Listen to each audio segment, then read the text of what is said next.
pagbabagong naganap sa katauhan ng umibig ng wagas ay hindi pa nasubukan. Tinatanong ko sa sarili kung paano gagawin at kung paanong hahanapin ang babaeng para sa akin, pero di ko magawa at lagi nasa aking isipan ang isang katotohanan na hindi pwedeng takasan. Yun ang kinakatakot at isa sa dahilan dahil wala pang umiibig na hindi nasasaktan, kaya pinag-isipan ko ang lahat ng mga bagay at binilang ang pagsubok na dumaan sa aking buhay. Kahit nasa akin pa ang lahat ng kayamanan, anong silbi ng buhay ko kung walang pagmamahalan? Dapat naisip kong mabuhay na lang mag-isa, ngunit kalbaryo sa aking buhay ay bigla ang nawala. Nang ikaw ay dumating, lubos-lubusan ng ligay. Sana ikaw ang only lady na aking makakasama.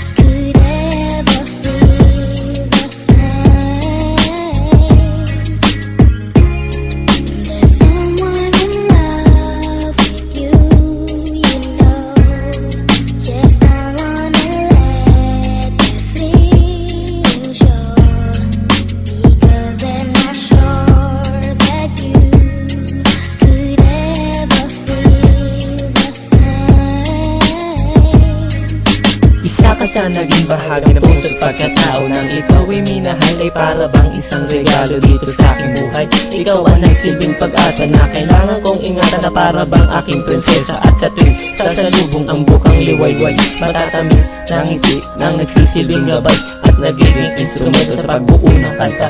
Inspirasyon ng salita at bawat kumpas ng iyong mata. Ngunit bakit ba ang pagbabago di maiiwasan? Sa isang maling hakbang na uuwi na sa tampuhan, masaya na sandali ay nagiging alaala at nagiging solusyon na maghanap na ng iba. Kaya naman pinili ko ang maging isang tanga at maging isang manhid na walang nadarama, pagkat ayokong maranasan pumatak aking mga luha dahil sa isang pag-ibig na iba lang ang sisira.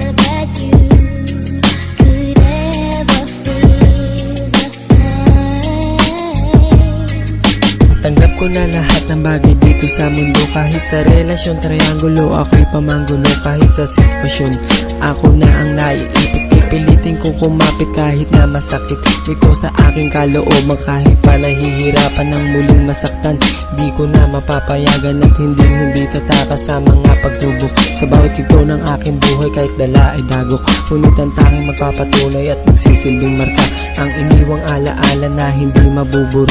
Ang pangakong ito ang magsisilbing sandata sa lahat ng mga problema na aking tinatama. Sa wala ng alinlangan at wala ng urungan at wala nang bubura dito sa ating kasaysayan. Dahil sa iyo ko lang sasambitin ang salitang baby ko, patutunayan ko sa iyo girl, mission na to.